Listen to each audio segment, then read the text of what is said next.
Se tem uma pessoa hoje que você não deve brincar no debate, ou jamais deve convidar para o debate achando que vai ser um passeio no parque, é Paulo Figueiredo, uma das pessoas mais inteligentes que eu conheço, um cara extremamente articulado, com uma memória impressionante e que tem os corretos, valores e princípios, que está em sintonia com a maioria do povo brasileiro e que está fazendo um trabalho fenomenal lá nos Estados Unidos, inclusive é um dos responsáveis por boa parte das vitórias que nós conseguimos aqui para resgatar a esperança de voltar a viver em um país democrático e livre, sem perseguição e com liberdade de expressão. O pessoal do Metrópolis convidou o Paulo Figueiredo para um bate-papo, na verdade, para tentar encurralar o Paulo Figueiredo. Então foram dois jornalistas, um de cada lado, tentando encurralar. Eu vou te falar uma coisa, chega um momento que você começa a ter pena do jornalismo.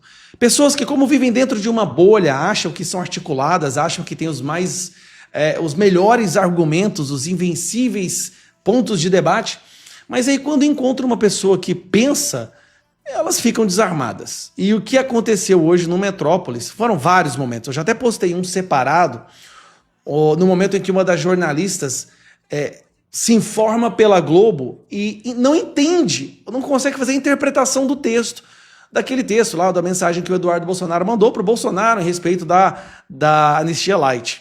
Vergonhoso. Agora, esse daqui, para mim, foi o ponto alto da participação do Paulo Figueiredo no Metrópolis hoje. Quando, mais uma vez, o jornalista tenta encurralar o Paulo Figueiredo, e aí na resposta dele, ele dá uma espécie de uma epifania por que o 8 de janeiro aconteceu? Se for parar para pensar, por quê? Que pessoas que até então eram sempre pacíficas, manifestações que nunca tiveram um pedaço de papel jogado no chão, por que chegou naquele nível? Passiva. E eu não acho que você não ter vontade e sede de justiça seja algo mais civilizado. Eu acho que isso é uma involução civilizatória. O que se coloca em contraponto a isso é que esse tipo de fala acaba estimulando algumas pessoas a terem esse tipo de comportamento. Foi o que a gente viu muito no 8 de janeiro, que as pessoas foram lá, teve aquele quebra-quebra, estimuladas por um discurso de ataque às instituições. O que levou, na tua opinião... Sabe o que estimulou o 8 de janeiro? Agora, se prepare. Primeiro que dá uma raiva, essas conversas estimularam os ataques. Peraí, criticar instituições agora virou crime. Instituições que claramente desrespeitam a própria legislação, a própria Constituição, que ela foi criada para proteger. Então, beleza. Só que aí o Paulo Figueiredo tem um momento, para mim, que foi um dos melhores momentos do jornalismo. Isso aqui, ó. Instituições.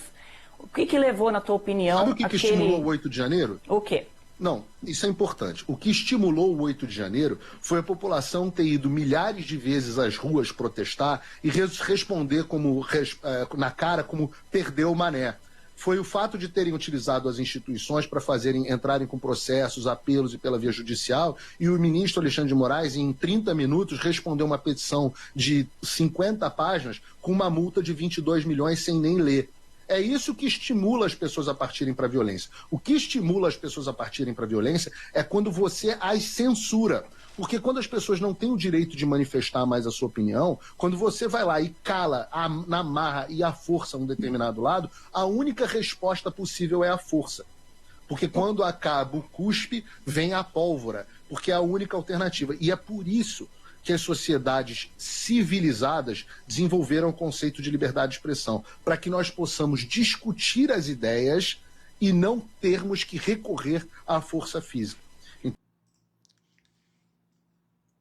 O que causou o 8 de janeiro? Vamos parar para pensar.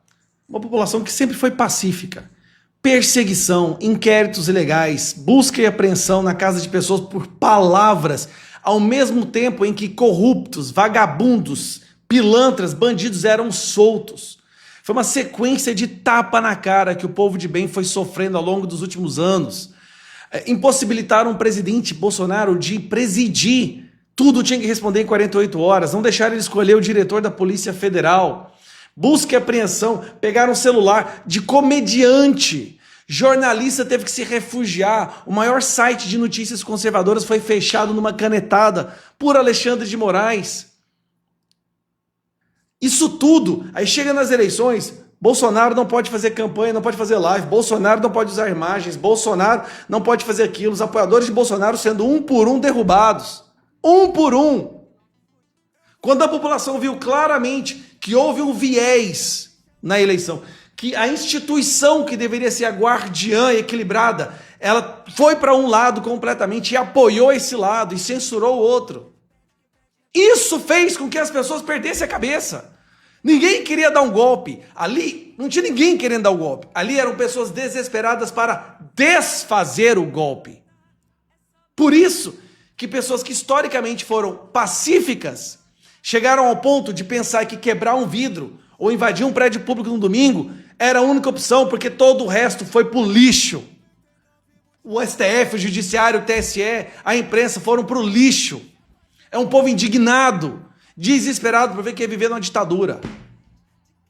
Por isso que teve o 8 de janeiro. Os responsáveis pelo 8 de janeiro foram ministros do STF, do TSE, a imprensa, que tentaram destruir um lado da política brasileira, que tentaram criminalizar uma visão de mundo, um pensamento, um espectro da política.